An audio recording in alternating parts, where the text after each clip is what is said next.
one of the LGBTQ plus member, has the courage to share. So we have here 8 questions. So we are hoping you will answer. So do you feel comfortable lang po ba na to answer questions about your experiences po? So let's start. So the first question is, how old are you po? I'm 21 years old. Wait lang kayo, nabubulong.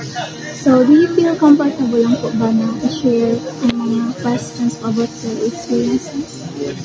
So, let's start po. So, how old are you po? I'm 21 years old. And what is your gender identity? I identify myself as a transgender. That's nice po. So, have you ever felt unfairly judged because of your sexual orientation or gender identity? Yes. When it comes to yung feeling na parang hindi mo alam saan ka papasok, sa babae o sa lalaki. Kung saan kahit saan ka doon papasok, may judgment. Yes. That's true po. Pero, do you feel comfortable lang po ba na kapag po sa lalaki o sa babae? Mas komportable ako sa mga babae ko kaysa sa mga lalaki. Kasi, as what I experience po, sobrang nakapagbabae ka out here, tapos budak sa panglalaki na discrimination talaga abutin. Kaysa sa babae, medyo okay. So, can you describe a specific instance po where you felt judged or discriminated? As what I said sa Opo. Kasi one time nagpasok ko sa CR po ng lalaki. First time ko palang first time ko talaga papasok ng CR. Long hair, babae, outfit lang. Tapos, pagpasok ko doon, nasigawan ng Raul. Opo, which is very sad po. Sa first experience ko po. Yun po. Tapos, the next time, parang na-hesitate na ako. Pagka-CR sa mall, sa mga restaurant, parang please na lang, sa bahay na lang, para walang discrimination. Cottage is 500, pero pwede lang. Accepted po ba by your family? Wala pa.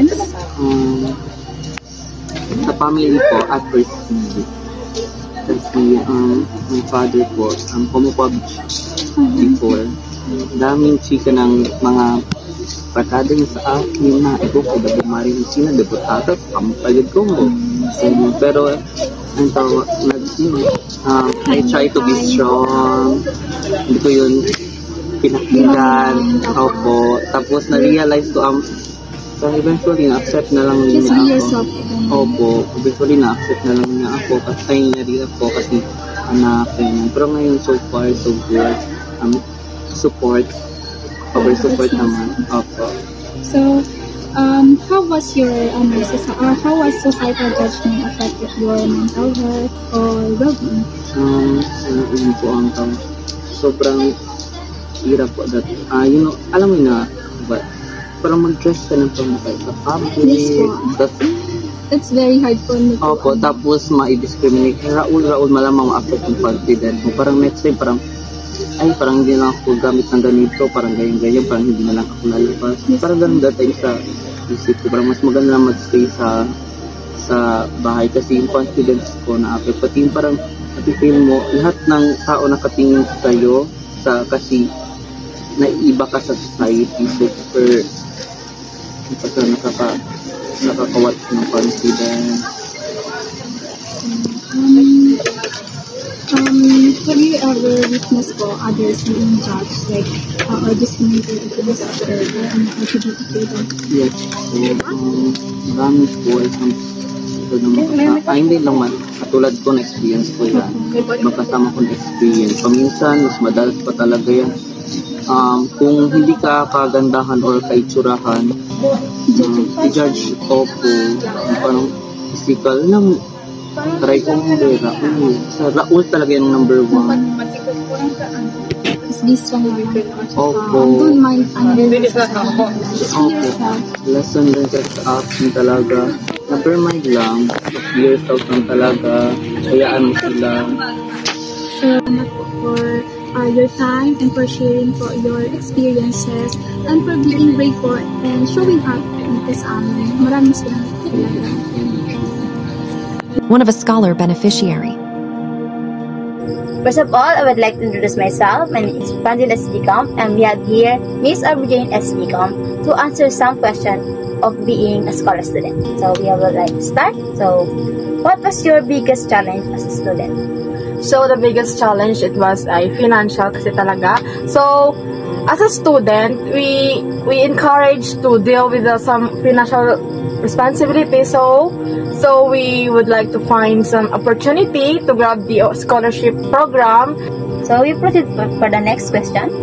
How did the scholarship impact your education? It really helped me a lot as a student and a struggling financial student. As the year goes by, nagiging magaan na siya and hindi na siya sobrang heavy for me as a student when it comes to financial po. Okay, so what does being a scholar mean to you? It really meant to me. It really gives me hope. It really gives me a dream to pursue what my really goal is. So how did you balance your academic and personal life? Of course, from morning to night, I'm a student, and if I'm home, I'm a daughter and a sister. So, to balance it, you need to priority first your academics. After academic works, you can proceed na as a daughter and sister for chores, for house chores. Okay, so last question. Can you share a time when you almost gave up? Almost gave up. I would like to say about when I was in second year college. It really was a giving up season, I swear. I almost to shift because it was really hard for me to continue about my college chosen course. And of course, hindi naman tayo pwedeng sumuko na lang agad-agad, di ba? Because struggles and obstacles are twins in life. We cannot just give up and, we can proceed. We can just think positive and life must go on. So, what were your advice for upcoming scholar student? This is what I can say. Just be patient. Don't be discouraged if some scholarship program declined your application. Just be thankful about the blessings. That's all. So okay, thank you all for Miss Aubrey to answer our question.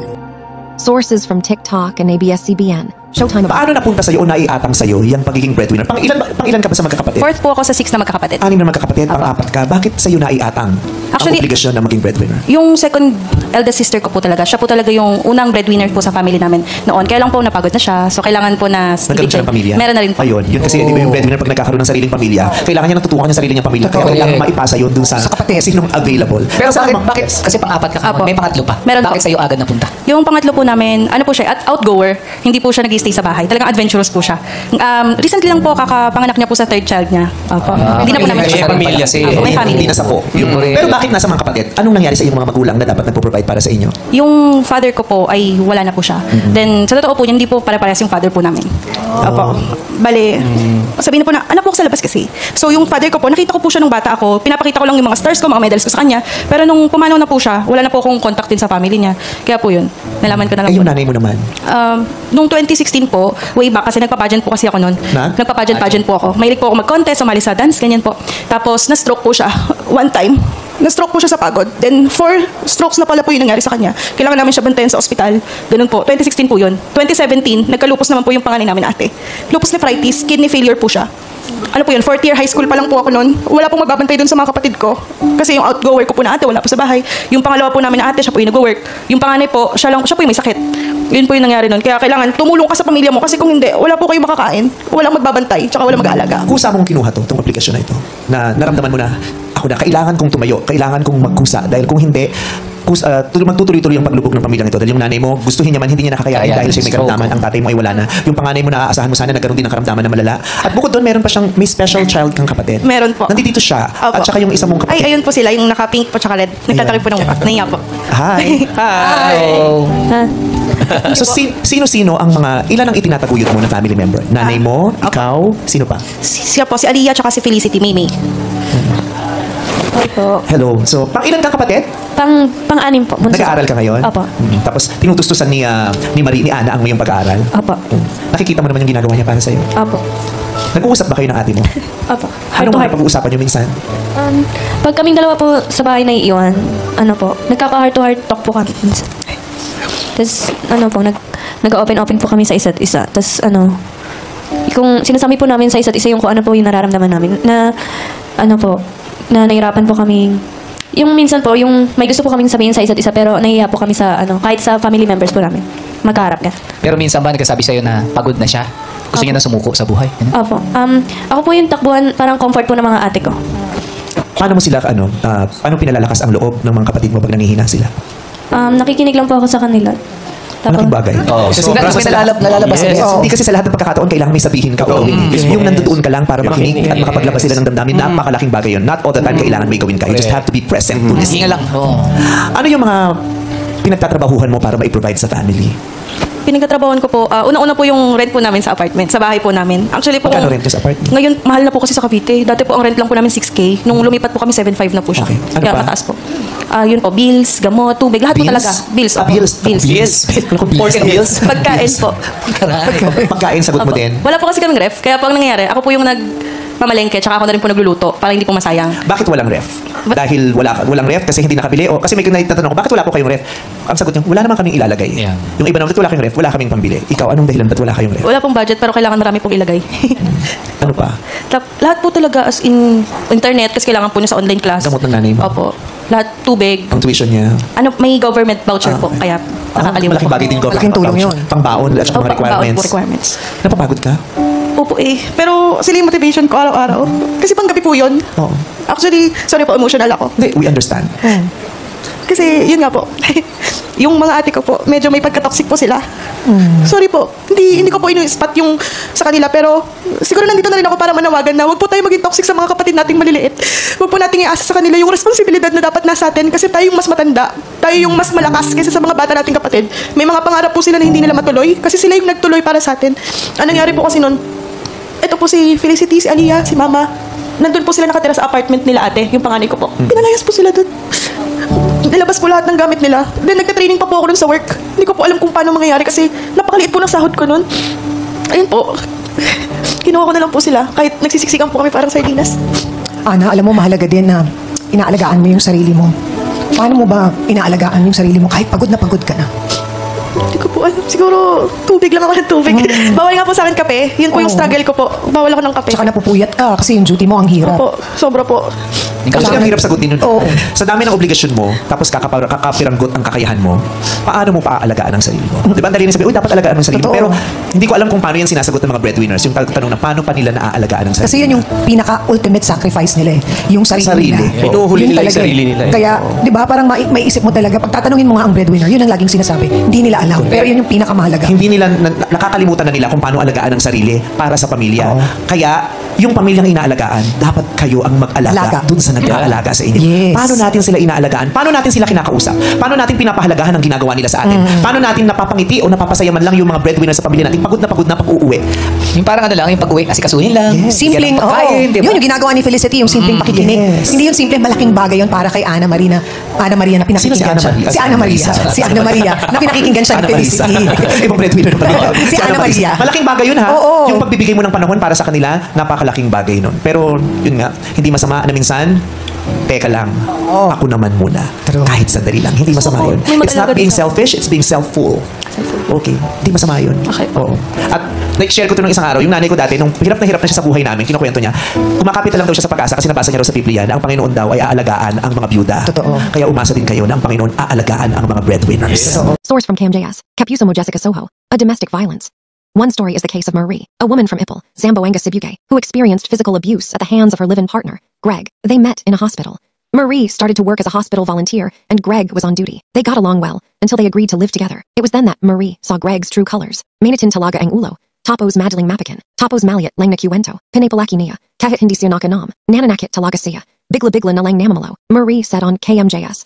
He has a really bad temper. He's easily offended and gets mad over small things. Even when he's not drunk, he still hurts people. Greg would hit her with bamboo, rocks, and wood, leaving bruises. Shopkeeper Rita said she saw a fight between Marie and Greg outside her store. Greg was asking Marie to come home with him, but she said, Hindi ako uwi dun dahil bagbujan mo naman ako dun. I won't go home because you'll just beat me up. Marie did not go with Greg and ended up sleeping on a bench. Later, Greg fetched Marie and then carried her to a tricycle. Marie escaped, but Greg chased after her. Rita ran to the barangay hall to get their tanod. But when they returned, the couple was gone. The next thing she heard was that Marie had given birth in a nearby charcoal shop. Witness Marilu helped Marie, who also saw that the baby had died due to premature labor. In an interview on KMJS, Marie turned emotional as she described her abuse. Tinadiakan ako, at sinipasibar ako. Ang sakit, she said. Sobrang sakit talaga. Hindi ko na kaya piro kinakaya ko. Nangapunit kasi nadama ko. He kicked me repeatedly. It was so painful. I couldn't take it anymore, but I had no choice but to endure it. It felt like I was being torn apart. Her mother, Alicia, says Marie has been in a different state after the abuse and losing her baby. Marie's younger sibling also said, Sobrang bait niyan, mahal na kami. Sumasakit ang dibdib naman kasi, hindi na naman kaya tumingin, sa kanya na puro siya pasa. She's very kind and loves us deeply. Our hearts ache because we can't bear to look at her. She's still covered in bruises. Meanwhile, Greg escaped and is in hiding. However, the PNP said there is already an arrest warrant and that the police are searching for him. To help Marie process her painful experience, KMJS brought her to a psychologist. Source KMJS.